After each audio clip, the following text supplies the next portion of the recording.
that. I gotta do that.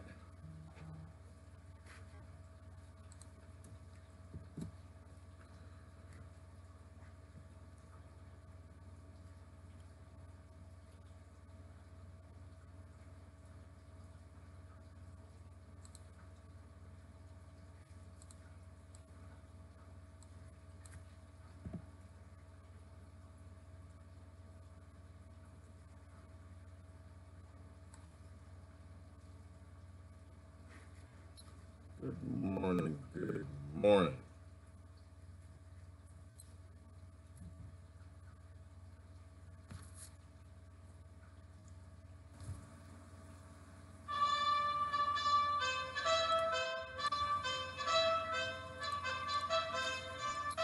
Good morning. Good morning.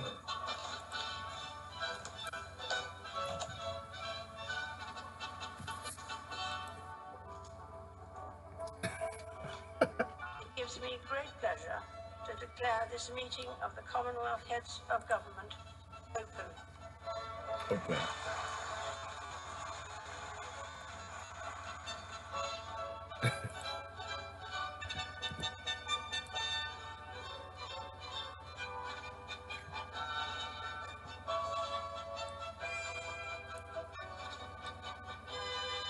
A little pomp in your circumstance.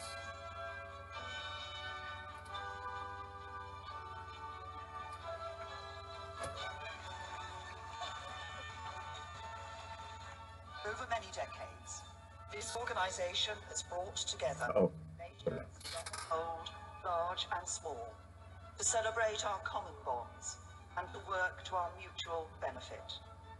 There have been difficulties, successes, controversies, but I believe... Good morning, good morning. Sometimes you gotta put a little pomp in your circumstance. A little pomp in the circumstance. Y'all don't understand what I'm saying. Sometimes you gotta put a little pomp. The Queen, I was watching the news report this morning, and the Queen has officially decided that Prince, what's his name? Prince Edward, what's his name? Michael Bivens, whatever his name is, the Prince. Y'all know the Prince of the world. The Prince will lead up the Commonwealth again. And the pomp in the circumstance. And so what I look at that news, but to me, all that says the Queen wants the Prince to lead up the Commonwealth again. That's the colonies, y'all. Y'all know that, right? So she officially came out and said it. She wants her colonies back. Damn it. Y'all been straying too far from the kingdom. Time to pull y'all colonized butts back. And you know why it is? I know people and my friends in the UK, they're going to be like, oh my goodness, but we need the colonies. Otherwise, we're going to live in extreme poverty. We don't make anything anymore. All we do is sell services to the world. I know. But you know what? I'm sorry, UK. I love y'all to death. You can't keep the colonies. Not supposed to do that. That's bad. Not supposed to keep your colonies. So, but I was kind of laughing at that this morning. I was thinking, oh my goodness, they done crowned the king again. She done made the king, to put the prince over the colonies again. And everybody, I'm sure, just clapping. Everybody, oh, this is a good thing for the economy. It's going to help everybody out. No, it's not. It's not. That's that is not how these colonies work. Anyway, all right, I'm almost set up here. I got so many buttons to push. Oh, hello, YouTube. I have a lot more buttons to push. I got YouTube going up. Now I can see YouTube all the time. YouTube, we love you, YouTube. We can see you guys in Periscope. We can see y'all Periscope. No, I can't see Periscope. No, I'm lying. I can't see. But I can see YouTube. I see people over there watching. Y'all can say hello. Anyway, people, how's everybody doing this morning? I want to take a moment, thank everybody for the well wishes on my birthday. I didn't turn 25. Thank you, everybody. I love y'all to death. Y'all so sweet. Y'all make a person feel welcome. You make a colonized human being feel like he's loved. So I really appreciate all the birthday wishes. I couldn't post nothing yesterday if I wanted to. There were so many happy birthdays on the wall, I couldn't see anything, but I loved it. I felt all the warmth and the love and everything. So I really appreciate that, y'all. So this is what I did yesterday. Well, birthday. Somebody said something really intelligent to me yesterday. Said birthdays Birthdays really is Mother's Day, right? Birthdays actually really are Father's Day. Birthdays are the days that perhaps we should be thanking the people and really giving gifts to the people who brought us here, the people who birthed us, you know? So I don't know, I was kind of thinking about that. That kind of makes a lot of sense to me. How's everybody doing this morning? Looks like we got Sister Carrie. So when was my birthday? Was yesterday. The day of birth was yesterday. What did Joe Hickey say? Morning, my friend. I'm done. I'm done. Turned 46 on the 16th too. Oh, you are? Oh my goodness. Ooh, Joe, you getting kind of old. I was turned 20. What I said, I was 20, 26, 24. I'm only 24, Joe. So I'm sorry. Joe was on YouTube, y'all. Who else we got? We got Kimmy and we got Buenos Dias. Brother Walt is in the house, and Jasmine and Crystal and Terry and Mariette and oh. Yeah, sister, I was thinking about you this morning. I said I put a post out. I got a lot of friends, y'all, who hey, it's one of our entertainment friends in our family. She's out there in Hollywood, and you know, we get into a lot of good discussions. I posted something this morning. There's a lot of my Hollywood friends, they explain that in Hollywood, you are not allowed to speak up. Hollywood, you are a portion of the Department of Defense. You're the entertainment arm of the military industrial complex, and you are not allowed to speak out against anything neo war loving liberal ignorance, right? And so everyone in Hollywood who speaks up against war, they get blacklisted. That's why nobody in Hollywood speaking up, and they're all cheering white helmets, white helmets, white helmets. And who was it? The brother from Pink Floyd, that brother came out, what was his name? I can go back and show his article. He came out and he said the white helmets are lying. They tried to recruit me. You know, they're all about war. They're making it up. And he's like pissed off. So we need to go back and support this brother. Somebody post the article, post his name, or I'll show it later. But we need to go back and support people in Hollywood who actually stand up for the human race, the ones that don't sell out, knowing the vast majority have sold out. Because I think they are the entertainment division of the military industrial complex. They are behind all the wars, and they will look the other way. They don't care. They go like this. They look away from rape. I know.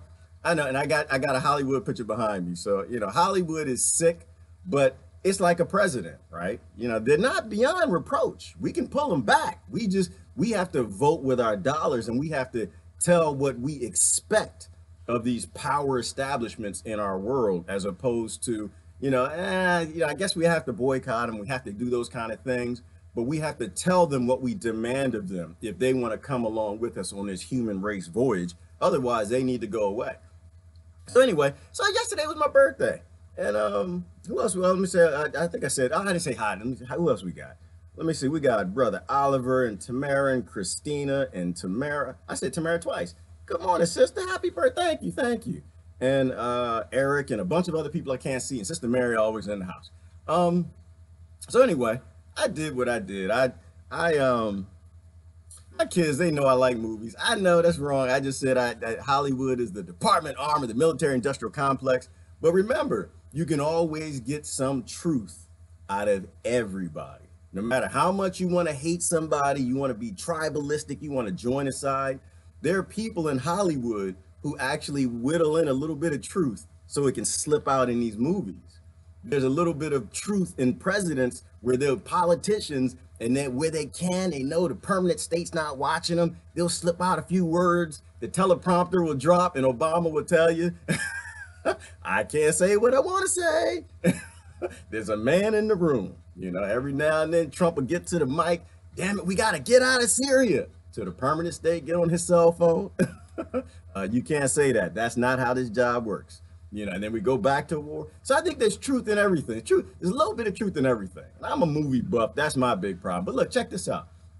Some of my boys took me to go see, I wanted to go see Rampage. That's what I wanted to see, but that's not what they wanted to see. They wanted to get it, but they're good salesmen. But my middle son, he was like, but daddy, nostalgia, man. We want you to see a movie from your childhood. We want you to go see a movie. So, they walked me into going to the movies, and then of course he skewed it. It's like, yeah, but you know what? Everybody in the car wants to go see First Play. What's it called? First Player One? One First Player? Something like that. I forgot the name of the movie.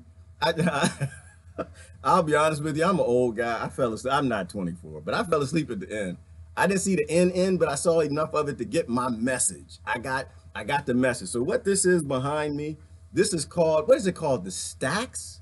Y'all should go see this movie. I know, unless you're boycotting Hollywood, then don't go see the movie.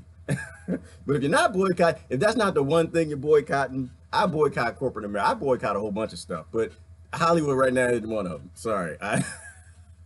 We all got our places, man, but I go there for information. It was a movie that depicted the future, right? It depicted what things would look like in the future, where the human race is going, unaverted. It reminded me almost of Black Mirror. You guys should watch Black Mirror. If you're not watch Black Mirror, there's one television show on television that makes it all worth it because it's anti the direction television is taking us. But in this movie, it was in the future. They put people where they could, right? Robots took all the jobs, which is exactly what's happening. Robots are taking all the jobs. The automation is software. No matter what you do, we can write you out of a job. There are no jobs coming back. There are no jobs coming to your country. You know, even if you're in a third world country, what's coming is some automated robots to do the mining and to push you further and further into poverty. And I think if we're lucky, we might actually end up in high-rise trailer parks.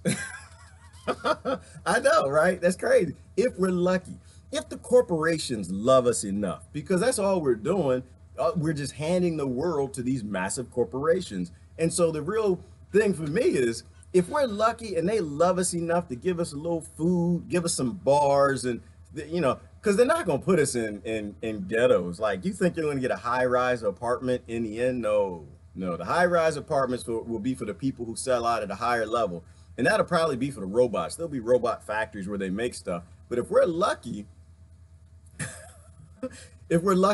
and we don't actually stop fighting each other and all this tribalism and this world goes where it's going, we're going to end up, our kids will end up in some high-rise trailer parks. So it was a good movie, good message. There was a lot of false and phony fake stuff in there because there was a billionaire who wanted to help everybody, make sure everybody had a place to go, made a virtual reality so everybody could have this virtual high. But that actually makes a lot of sense too. It was called the Oasis, you know, because that's what happens in these sick societies. They give you these synthetic highs to make you okay with forced labor, slavery, and all the poverty, devastation, war, all the stuff you watch on the news. And so the Oasis was a place they could go, a virtual reality world. You could be anything you wanted to be who you want to be, sleep who you want to sleep with, marry who you want to marry, all kind of crazy stuff. But to me, it just demonstrated the same synthetic highs we do today. People, Thursday nights, after I used to work in corporate America, Thursday nights, we all go to the bar. Why? To drink away our miseries. But reality, we would call it happy hour, where we would all go because none of us were happy. Now, we pretended we were happy, but it was not happy hour. It was basically crack hour. It was basically, it's like a person going to a crack house, right? They're going to self-medicate to make themselves feel better, to deal with a horrible world. Corporate America, you go to happy hour because you're trying to make yourself feel a little happier because you don't like your life, because you're not doing what you want to do. You're not doing what you love. You weren't raised to follow your passions. So it's not happy hour. It's not nothing. It's misery hour. You're just going to the crack house. It's just no crack. It's legal crack called alcohol. That's all it is. So, but that's what the movie was about. And it sent me into a lot of thought processes, but there's a whole bunch in the news I have to, I want to go over to. So speaking of, so the Queen, where the Queen, hold on. So the Queen, she said that she wants the prince to lead the Commonwealth. So the prince is coming back. The colonies, they don't even hide it no more. They just say, y'all colonies, look, we ran out of money. Services ain't working out what they used to. So we're going to go back to ruling you guys. And I don't want to say something extreme that England doesn't do anything for the colonies. They do. They do a lot for their slaves. They actually do. I get a good example. The only reason Guatemala is not invading Belize right now, I learned this from the locals, y'all. Listen, I'm talking some truth from the locals. The only reason Guatemala isn't invading and taking Belize over is because the British government is behind Belize. right? So they do some good things. They do some stabilizing things, but even in that preventing war perspective, it's still this mindset that you belong to us. You are in this border area, you are ours, and these borders are real things, and if you come over the border, we'll kill you. You know, so, but anyway, listen to what the Queen's got to say. The British can still do pomp and circumstance, and at the opening of the Commonwealth Summit, its leader, who is now also the world's oldest head of state, made an unusually personal plea. It is my sincere wish that the Commonwealth will continue to offer stability and continuity for future generations. And will decide that one day the Prince of Wales should carry on the important work started by my father in 1949. By continuing to treasure and reinvigorate our associations and activities, I believe we will secure a safer, more prosperous and sustainable world for those who follow us. All right. There wasn't no prospering. Y'all seen what happened when Britain invaded the world. There ain't nobody prospering. The people who's prosper, the numbers getting smaller and smaller and smaller as the money gets pushed higher and higher up, rolling out the debt-based system. I know this kind of sound like I'm mansplaining, and I guess I am. I'm poverty-splaining. I'm colonized-splaining. And y'all just see this little old sweet lady. Now, mind you, so, but let's be fair, because I'm not always about, you know, attack the wealthiest. That's not we don't want to attack them. I'm not attacking the little old lady. I'm not. I'm sure deep down, I didn't know I could say this with a straight face. I'm sure deep down she's a sweet old lady. I love old people. I do. And it kind of, it's touching my heart. I'll be honest with you. I'm a softie. I'm an old softie. I am. I don't want to say, the problem is the mindset. It's not the Queen. She was born into that. If you were born into that, you would be her. If I were born the Queen, I would say the same thing she's saying. So it's not an anti-Queen thing, not an anti-old lady thing. You know, it's just we're born in certain places. We look at the system. Let's speak about the system being sick, and it needs to be changed. No child should be born as a queen. No child should be born as a princess. No child should be born as a prince. You gotta know, y'all like to say, oh, your daddy's little princess. No, you're not. No, you're not. No, you're not. No, you're not. There ain't nothing princess about you. You poo-poo, you stink, you're nasty. You put your boogers, you eat them and stuff. You're not a princess. No. You are a person. You are a person in a collective world. We need to stop raising kids on this mindset that people are supposed to serve them. No, you're not a princess and you're not a prince. You are a piece of a collective, and we need to raise them to be collective minded, not little princesses becoming the queen because somebody's supposed to serve me. No, that's not how this works. So the colonies are coming back.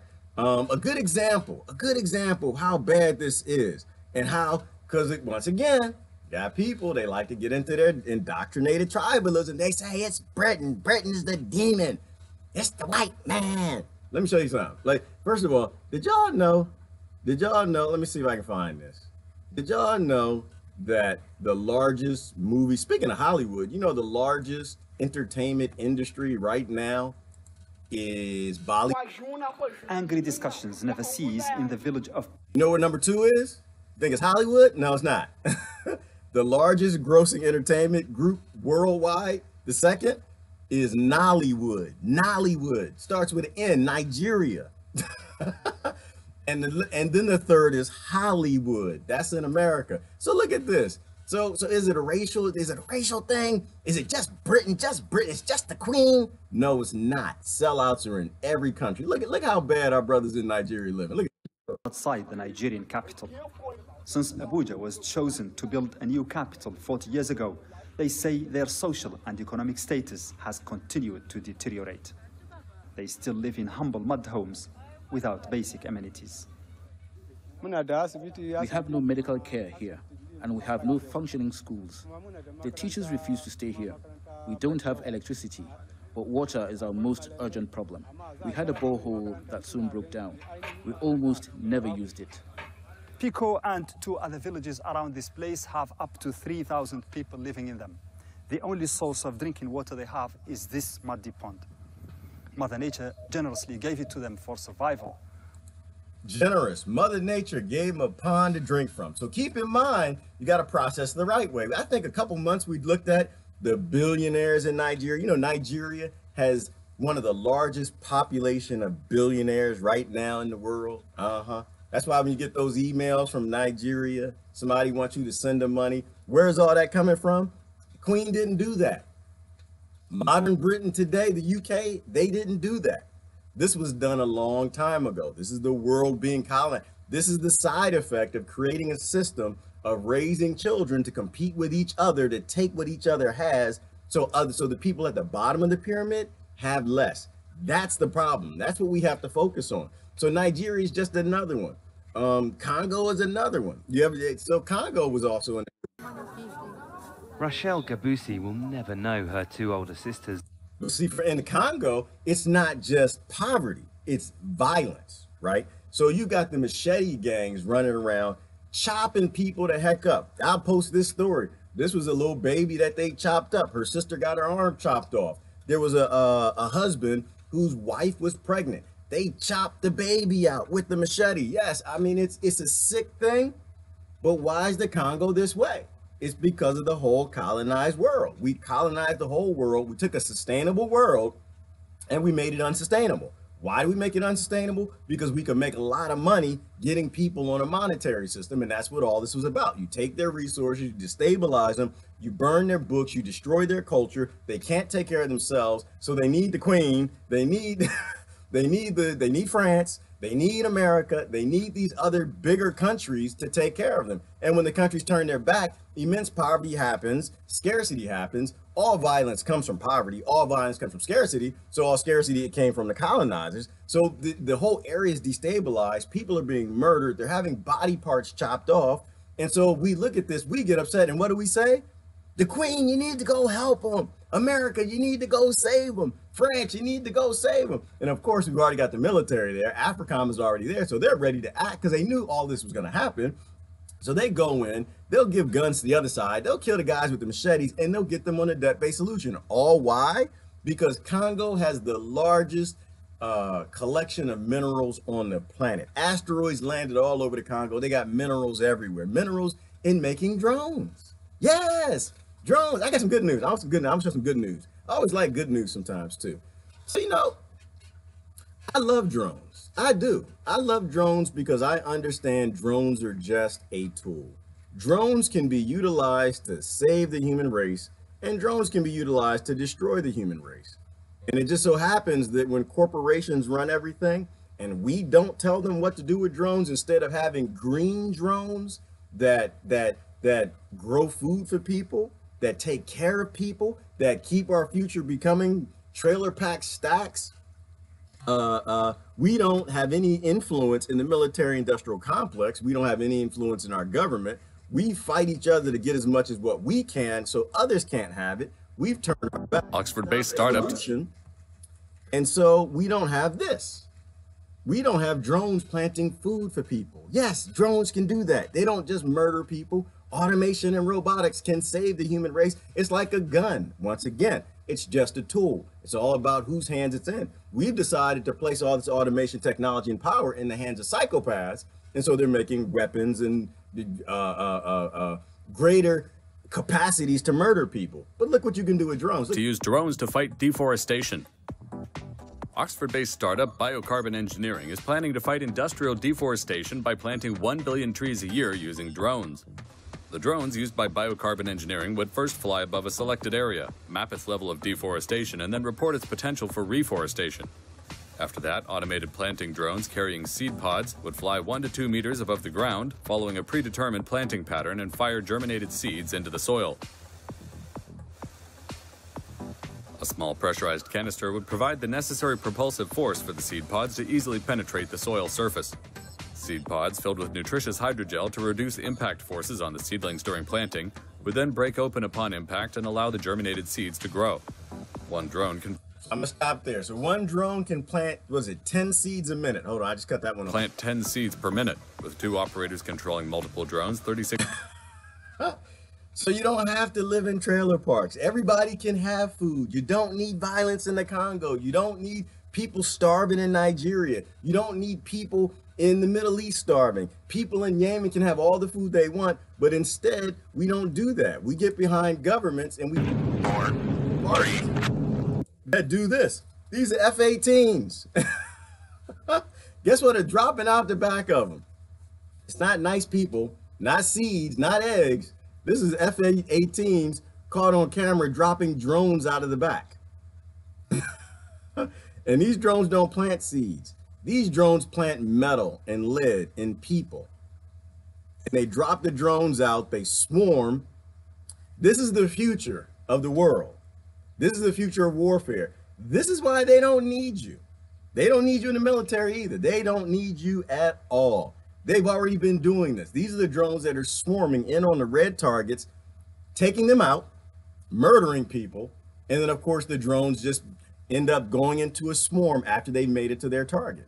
This is the future of warfare. And this is part of the whole video game thing. And it kind of gets on the topic of the movie of First Player One. See, now they finished their target. Now they're chasing them. They're running. The people running. Look at them. The drones coming to get them, just shooting them. They're like, oh, I got my AK-47. I can shoot the drones. No, you can't, because every drone you shoot, a couple more come out of the F-18.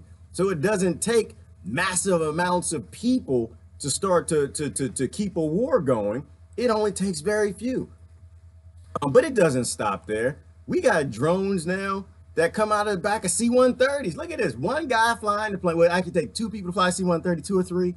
C-130 and a guy to push the canister out the back. Drones fly out the back, go down and murder everybody. And we talk about how all this works, right? Whatever technology you agree with that can be used to murder other people in another place, you get it for the Russians. Got to take out the Russians. They will eventually turn around and use that technology against you. Because that's what we see in America with the police state. The police state gets rolled out. Once all the weapons are finished murdering people in Iraq and Afghanistan, the places they do, they come home and they give them to the sheriffs. They give them to them for free sometimes. Sometimes they sell them, and a lot of times they just give them the weapons, and then those weapons are used against you. You know something sick I was looking at this morning? There's actually, you think about Israel and how bad and evil Israel is. You guys just, oh, Israel, the Zionists are so evil. You look at, who is it? Oh, there's another, let me see, who was it? South Africa. Oh, they're just evil to their people. And yet their police forces use rubber bullets. Think about that for a minute. Think about how bad, how horrible, horrible, horrible those governments are and the devastating things they do to their people. In America, we don't even have police with rubber bullets. We might have some. We might have some for crowd control every now and then, but our police is shooting people like hotcakes because the laws are written for them to do that. And so that's another thing. But then, and so this, yeah, I know, and the people that had that debate and they'll say, oh, well, but you know, the Russians will get the drones, so we got to make them to fight too. That's not how that worked. The Russians didn't start this arms race. We did. We started this arms race. And so now we're making drones, so they'll make drones. We got big and better nukes. They got bigger and better nukes. Speaking of nukes, another thing, I think I might have posted this one this morning. But anyway, so on the drone thing, before I go over the nukes, on the drone thing, they got drones also that shoot out of these little missile rocket launchers. So this is them launching drones into the sky, launching drones at enemies. So now you can have one man, and you don't have to have a man. You can actually have a robot. You can have a logistical robot that drives these vehicles out to a certain place on the battlefield and just launch them. Right, battlefield, or Michigan, or Alabama, or Montana, or anywhere you are. Eventually, this will be used against your children, because that is how all this goes. And one drone with one grenade can do an awful lot of damage. But one drone with just 9 bullets, imagine what that can do. 9 well-placed bullets from a drone. And a drone, and who's flying them? Of course, the targeting systems. You know that the targeting systems now, they're using imagery to determine the threat and the target. And so it could just simply be everybody in that area is a hot target. You know, they don't actually need people to pick those targets. They're kind of getting sick of, who was the drone pilot who he refused to fire at first. He said, "Well, sir, I can't fire. There's a kid there." And on the radio, his commander said, "That's not a kid. That's a dog." He said, "No, sir, that's a kid." He said, "It's a dog." And they fired the package anyway. I forgot, that was a video on YouTube. You can go find it too. But this is where we're going. This is the future of all of this tribalism. Look, let me hide this picture. This is the future of fighting other poor people who are going to be living next to your kids up here. You're fighting people that they're going to be your kids' neighbors and your neighbors. That's who you're fighting with. That's what the tribalism is. That's why they get you divided up in arguing with each other. So anyway, got a lot of oh, let me look at some comments. I gotta look at some comments. I got a ton of tons of comments on Facebook. I can see YouTube, by the way. Let y'all know I can see y'all over there. Y'all got a little quiet, but I can see y'all. Let me see. Let me go back and see some of the comments before I go further. There's other good things in the news too. There was some good stuff. There's some bad stuff. But it all kind of it paints the same picture. It paints the same picture that we're approaching peak ignorance, right? Like, I think I got a lot of friends, they're afraid of peak oil. Peak oil is a thing, but I don't think we're actually gonna get there. We don't get to peak oil. I think peak ignorance is where all the other peaks come from, right? We're stupid, we're dumb, we're arguing, we're fighting with each other. Corporations are running the world. As a friend of mine always says, good for the corporations, good for them. They're doing a good job. The corporations, they got you on lock. You work for them, you buy everything they make, you watch everything they make, you do everything they tell you to do. They buy your government, but we keep staying with them. I forgot where I was going with. Oh yeah, peak oil, right? So peak ignorance. But peak ignorance is creating all these other peak conditions, these non-sustainable conditions that are all going to put our kids in really bad places. This is why we run out of time for ignorance. We run out of time for it. Like, one of the things I like to say is don't pick a side. You don't actually have to pick a side. Y'all remember in the Gulf War in France, they decided they didn't want to take a position in the Gulf War. They later changed their mind, found out how much money they can make, and they made a position. But initially when it began, I think it was Desert Storm, the first one, France didn't. Listen, you're ignorant, you're stupid, America, don't do it.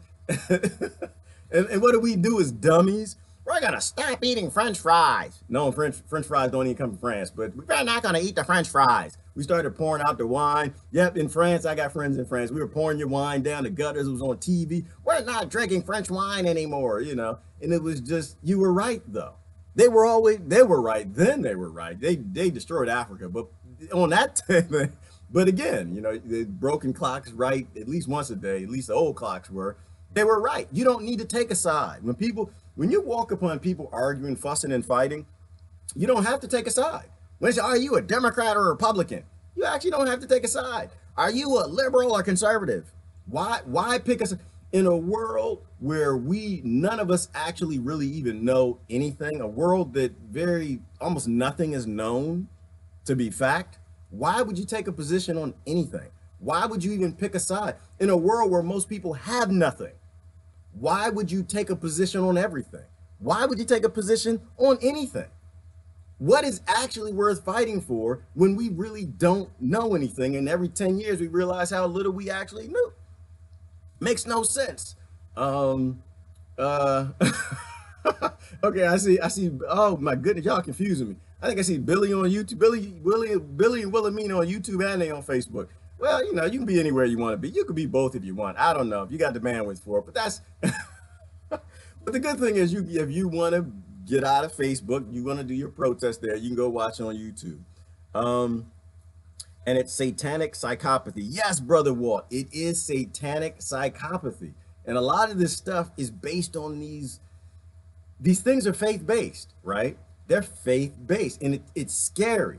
But there are a lot more religions than what we give religion credit for, faith-based beliefs credit for. Like I live in the Philadelphia area, and so a lot of people, they like to wear their Philadelphia Eagles jerseys.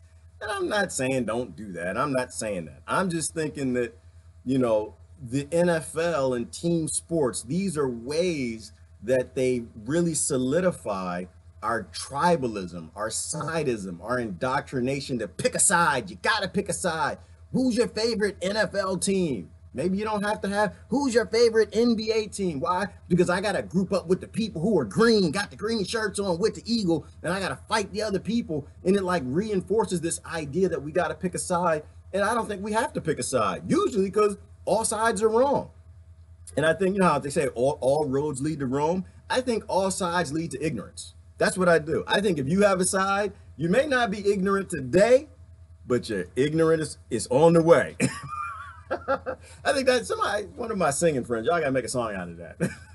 You don't have to pick a side today, but your ignorance is on the way. And what do I mean by that?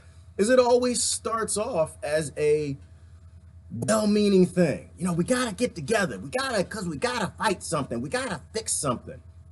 And instead of talking to the other side, they always have a plan to get you to convince you the other side is wrong, that their side isn't based on intelligent thought, that they actually don't have any solid points. And even if the few that actually start and they want to talk to the other side, eventually things escalate and the groups grow inside the two sides to a point where you can't keep your intellect. You can't keep your intelligence. You have to really start to look at the other side like they're not intelligent. And the escalation alone is what ends up in you eventually becoming ignorant. That's why when you pick a side, you always will become ignorant, because eventually it'll bubble up to a point, and the bigger the group, the more ignorant you got to be, which is why, again, the left and the right, the political parties and the nationalism all around the world, the UK, the United States and France, and all of these ideas that people can't self-determine. You don't actually need to pick a side. Picking a side, from the way I see it, picking a side always lands you in the position of a fool. Don't be a fool. Why pick a side? Listen to everybody. Listen to everything, and just say, I don't need to be on a side. Have the confidence to be on no side. That's kind of how I think about it in a way. I don't usually jump on sides in anything. I just look at, he says something intelligent, she says something intelligent, even the kid has something smart to say. Okay, let's put it all together. All right, do we have a solution that works for everybody, or does it 100% work for one group? That's why they want you on a side, because they want something that works 100% for one group. And that is always based in ignorance. When you push out somebody else's perspective, especially if they have a brain in their head, there is intellectual thought there is experience there, you're pushing out all their experience, and you're basically saying their experience doesn't matter. And if their experience doesn't matter, then you become the epitome of ignorance. We have a group in our country called Black Lives Matter. Got one called White Lives Matter, Blue Lives Matter. You know, but it's a position of ignorance where you are more important. You in your group, in your indoctrination is more important. And the case I make to you, the people who are in these groups, to the child who died, their life mattered and their race was insignificant.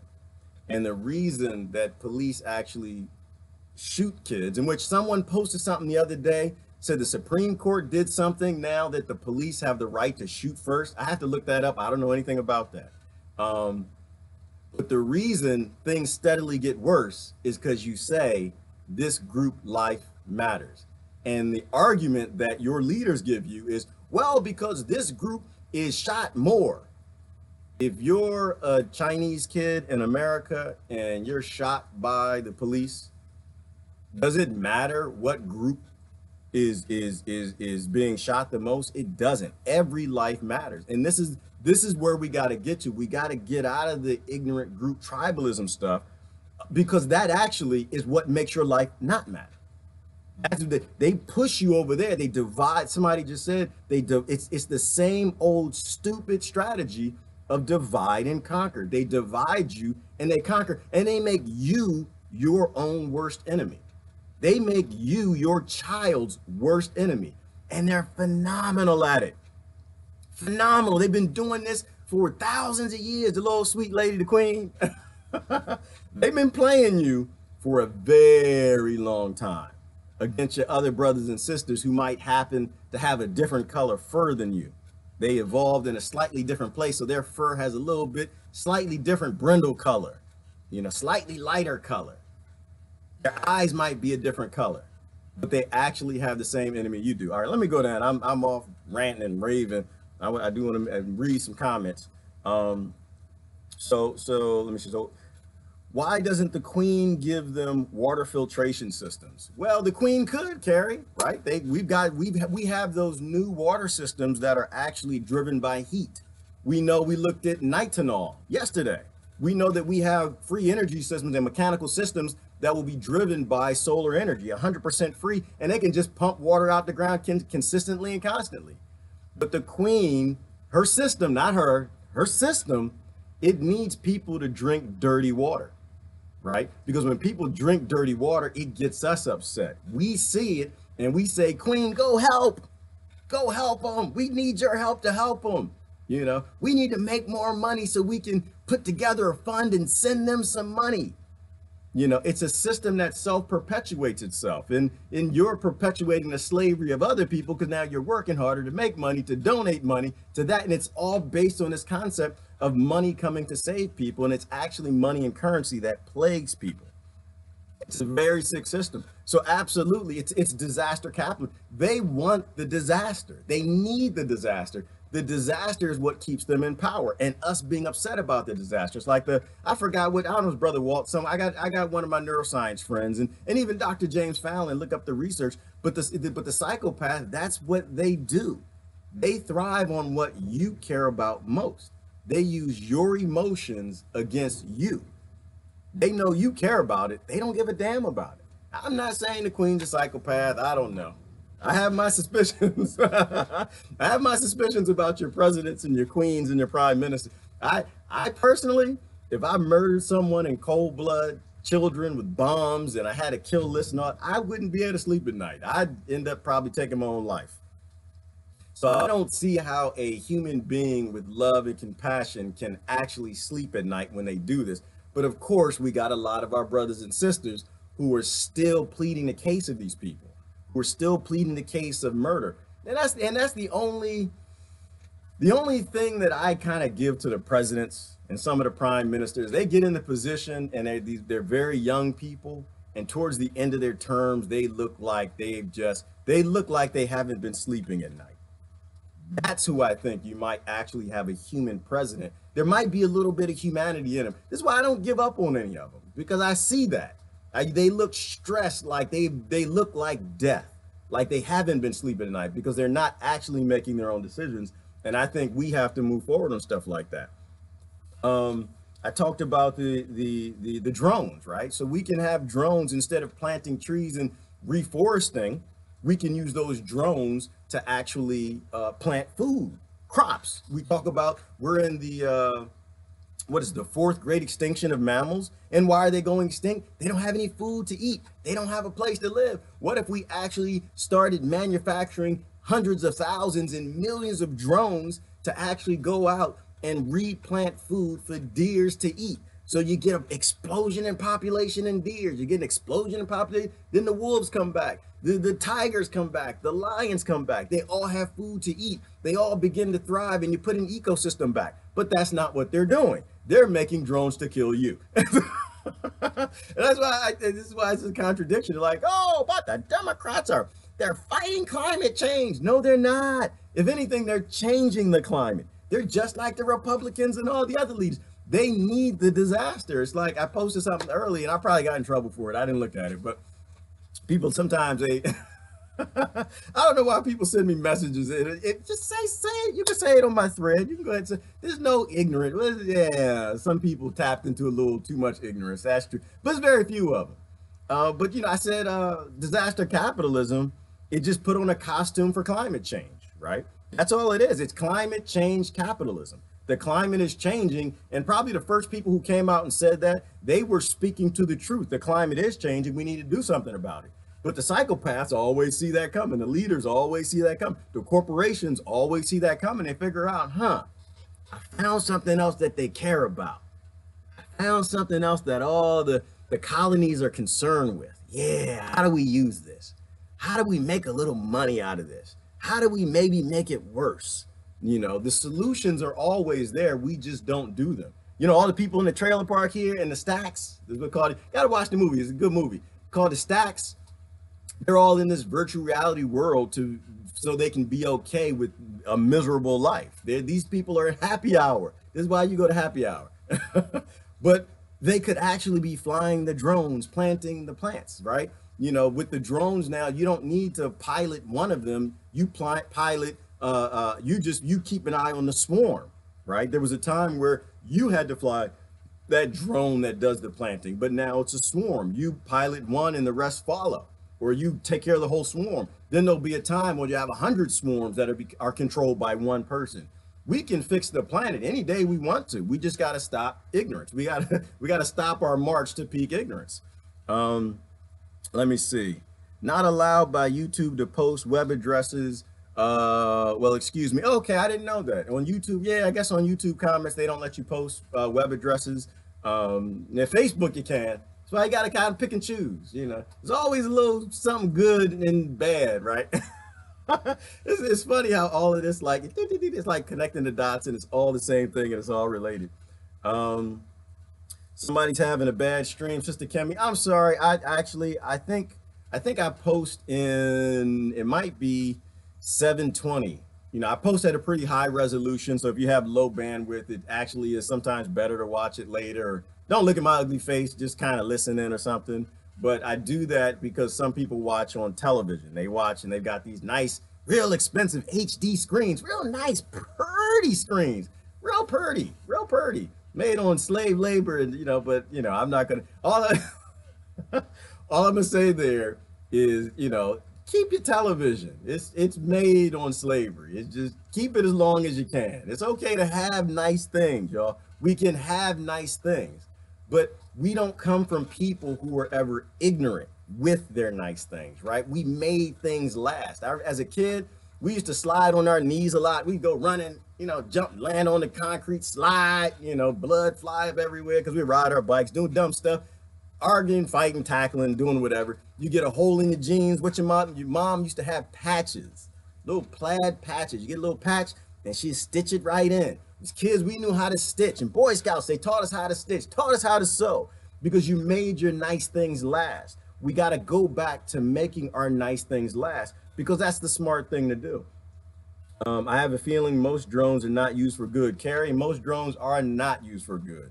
But, you know, and it's not just drones. We push in these ignorant directions, and I think I might have posted this one earlier this morning.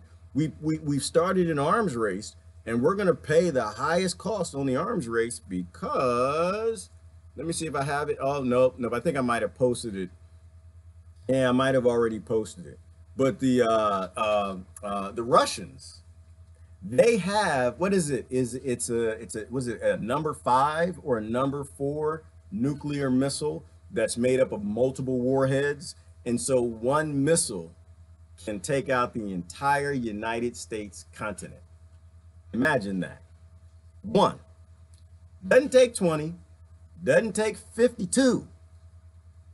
If one Russian nuke actually gets through, the United States of America will no longer exist, and nobody will be able to live here for hundreds of years.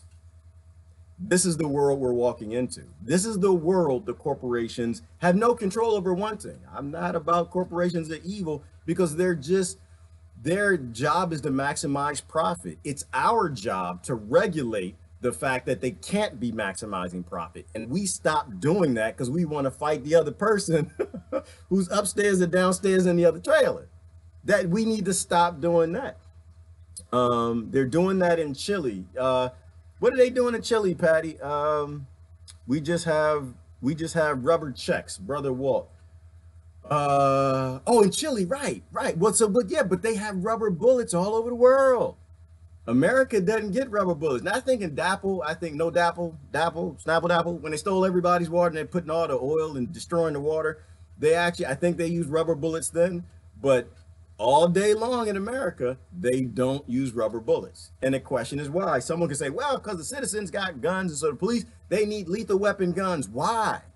They have walkie-talkies, they have friends, they have cars, they have our textiles, they have all of this tech. Have you seen a cop lately?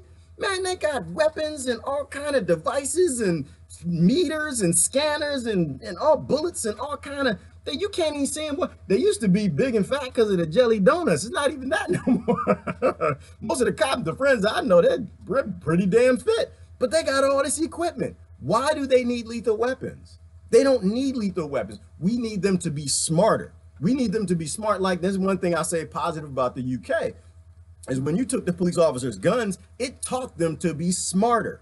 Guess what it taught them to do? It taught them to talk to their citizens. Oh my goodness. My citizen who employs me, who pays my check, now is having a dispute and I need to deal with this. Let me get on site and let me not take a side right away.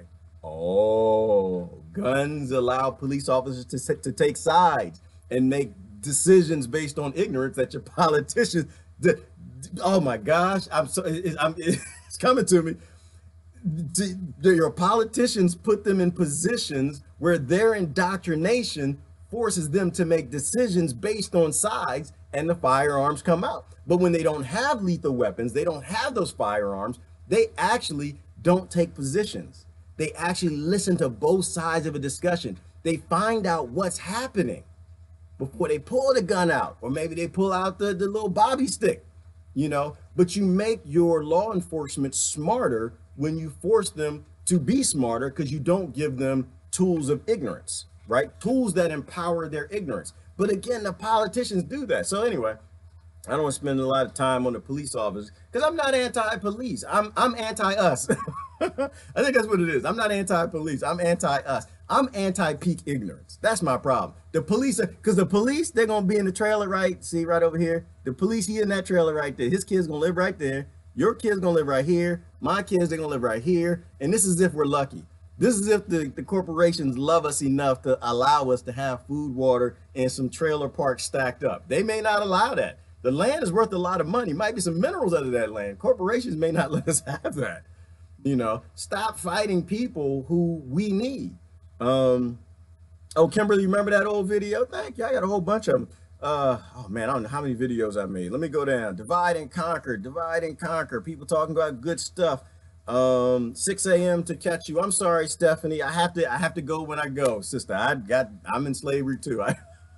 I'm supporting my own colony. I don't want to support a colony. Unfortunately, you're in it. You can't get out of it, which is why I say, you know, people get upset and they're, oh, well, you know, you're doing it too. Yes, I am. I am a sellout too. Yes. I am a colonizer too. Yes. But the difference I'm trying to make is I use my sick colonizing support, my sick sellout support of this sellout system and destroying the planet to try to stop using it, right? There's a difference between just being ignorant and upgrading your phone all the time because a new phone came out, getting a new television because of new technologies. I used to do that. I used to do all of that. Getting a new car because a new car came out. There's a difference in pretending there is no problem and going along with it and making it worse than saying, you know what, we are in a sick spot and we got to fix it. You know what, speaking of that, my brother sent me something yesterday. What did he send me the other day? We always get into these discussions. My brother, oh, I love him to death, but he's just gaslit, I gas all in his eye. He said, well, you know, but you say this stuff from your phone. I said, yeah, but you know what? I take my phones till they break. I take my phones till they actually won't use. My phone is always at an extent where nobody wants to touch it, right? Because you look at my phone, like, you know how somebody says, oh, somebody's calling for you. They want to give you the phone. My phone is not a phone you ever want to touch. They look at it, they see the cracked screen and it's dirty and creatures, little plant growing out of the side of the case. Like, how long you had that phone? You know, the only time I replace my phone is when they break. And here was my example to him, though. You know, I always hit Robert E. Lee, though. I said, yeah, but you know what? You think about slavery in America and the cotton trade. I said, you know, Robert E. Lee, when he freed his slaves, which was years before everybody in the North, it was before the war. He had on clothes. He had on cotton clothes when he freed his slaves. Sometimes people don't get what I'm saying when I say that. And I say in the North, when the North came, because some people, they think the North came to free the slaves, but I think it's funny. The North, they had on cotton too. They had to wear their cotton. They didn't do it naked. You know how long that war would have lasted if the North showed up, they were naked. They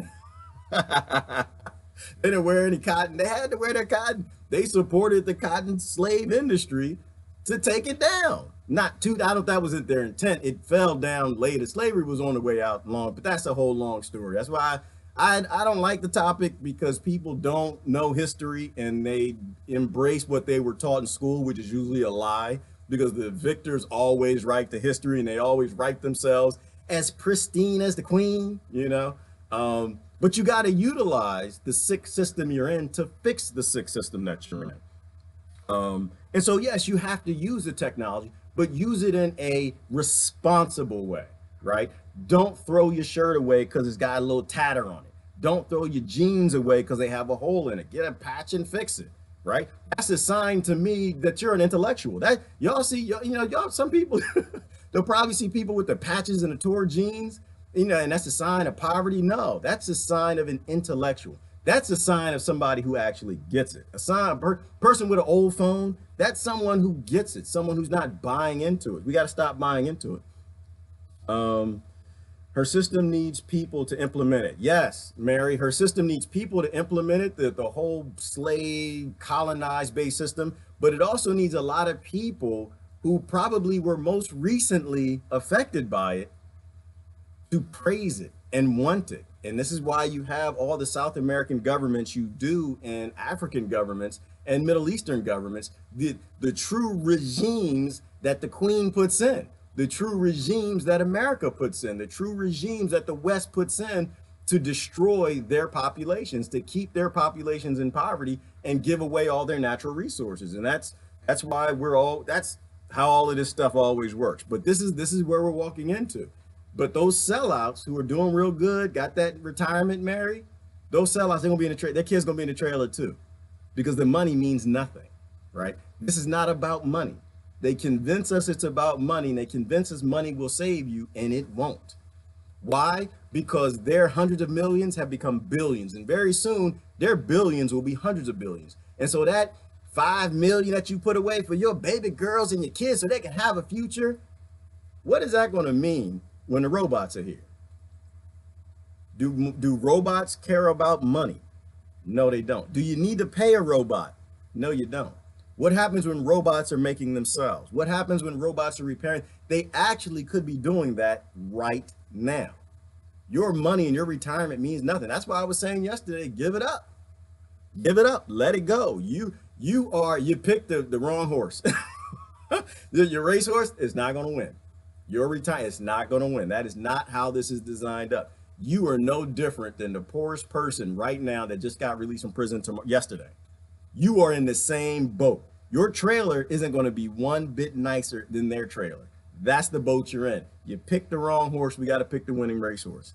Let me go down last couple comments. Oh man, this is crazy. Wilhelmina, I got you all over the place. You're in every screen. You're over there. Are you on Periscope too? All over the place. Last time I talked to a cop, I was calling him a Nazi. 5 cops with drawn guns over zoning violation. God bless America. Yeah. Well, you know what? So Wilhelmina, I don't go that far. I don't go that far. It's as bad as it is. The Nazi's going to be in the trailer too, right? And so for me, I'm only interested in the long-term fix. I'm not interested in a fight today. I'm interested in the final fight. I'm interested in, let's really put all our resources and our energy and our intellect and target it at the root cause problem. Let's fix the entire problem, you know, and let's not blame the ones in the middle. I mean, police officers are highly dangerous. Gang members are highly dangerous. All these people are highly, but you know, I find when you speak to people a certain way, you can reduce that risk, right? We got to do risk management. This is why I tell all the kids, if you get pulled over by the police, shut up. Shut up. I know you can be ignorant with your friends all day. Be ignorant with your parents. Be ignorant with all, you know, what your teachers, whatever you want to do. Always listen to the man with the gun. That's a basic, you know, it's not even human basic intellect. It is species intellect. Always listen to the lion with the bigger teeth. Always listen to the grizzly bear that's got more girth than you. Always listen to the man or the woman with the gun. It's time later to talk about it. Time later we can cry about it. Time later we can fuss about it. We can go to the politicians, but you need to live. Don't get in arguments with the police. When the police show up, listen.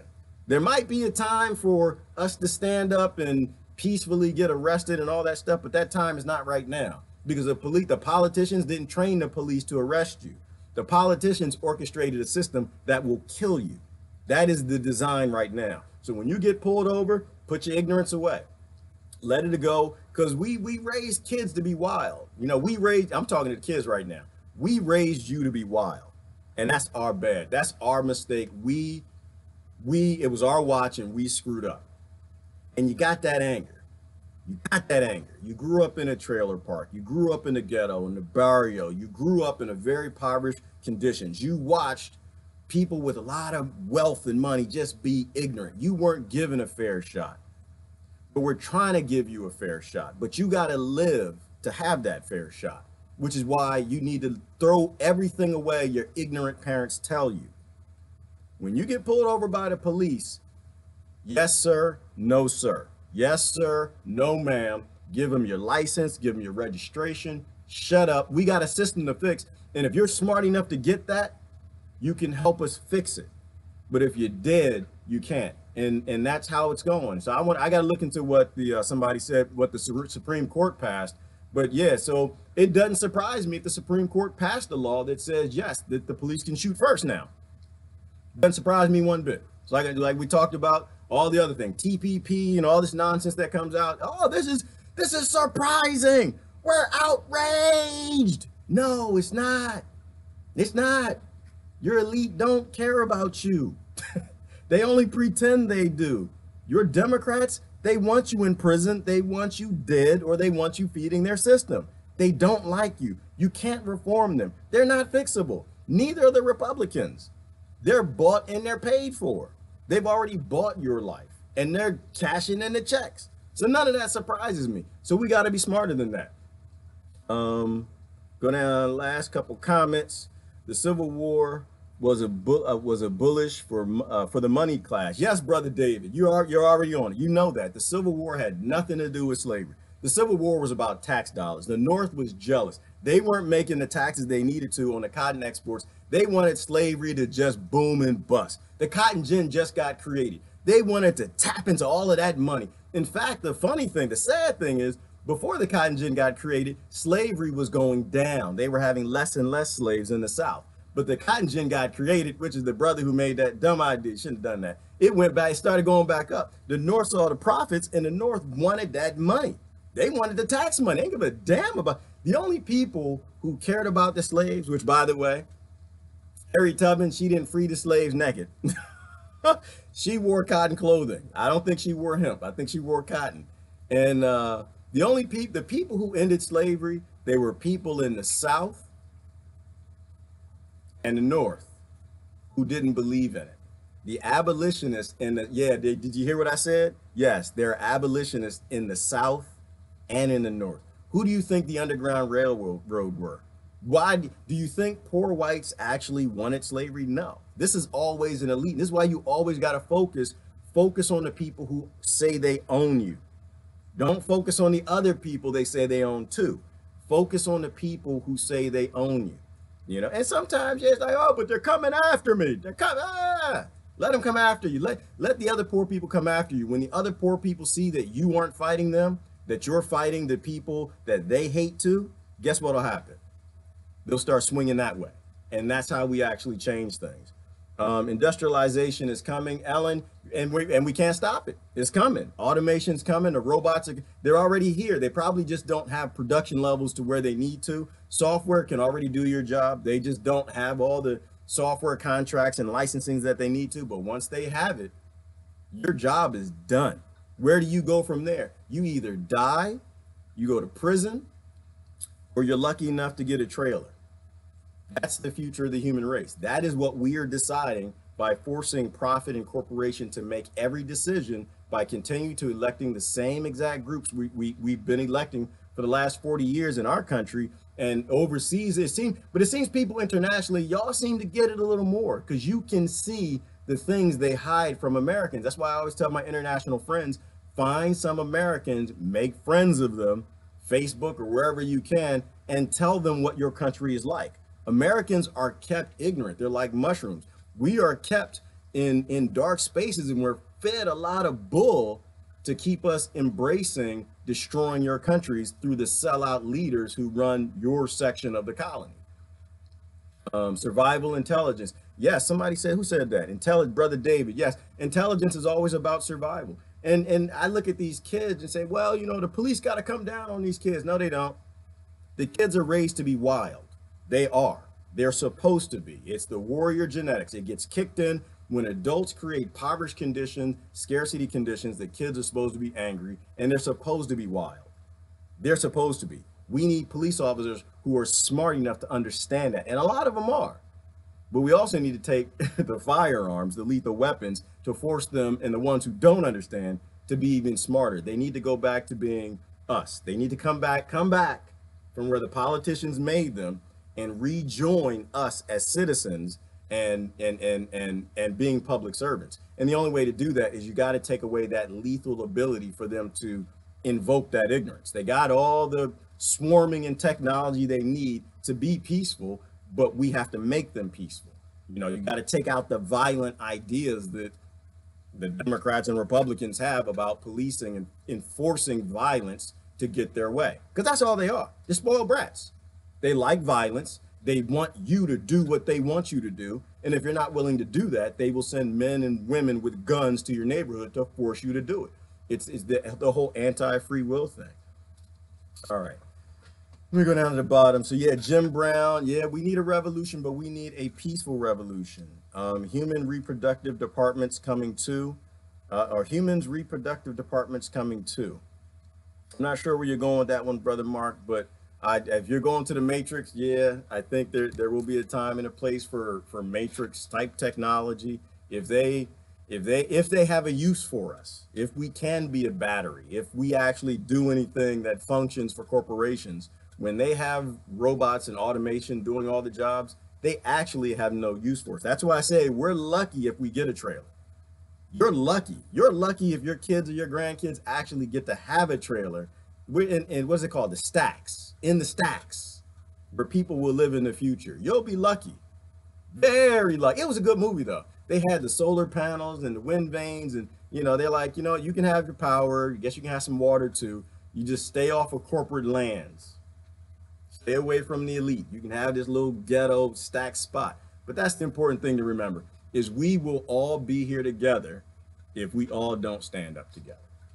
All right, let me get out of here. Listen, it was a good talk this morning. I will post all the news that I read through this morning. I think you should focus on. Y'all have a good day.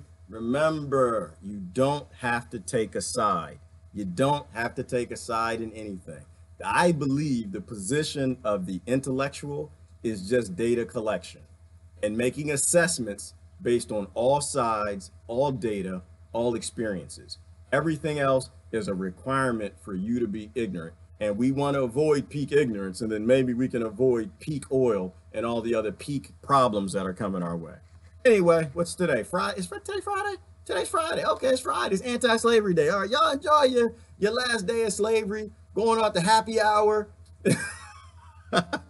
Go out to happy hour and try to get as much as you can drink. And try to pretend that this is normal. Try to pretend that our sick lives, our sick existence, this sick model that's colonized the whole world, try to convince yourself that is normal. And if you can't drink enough to convince yourself that it's normal, then do something that might change it. Do some small thing in your life. I got pepper seeds coming up. My tomato seeds are already coming up. I was doing some gardening yesterday, but do whatever you can to get away from this sick system. And maybe one day we can all be happy with Monday again. Anyway, y'all have a wonderful weekend. Love y'all to death. This is Gerard. Bye-bye.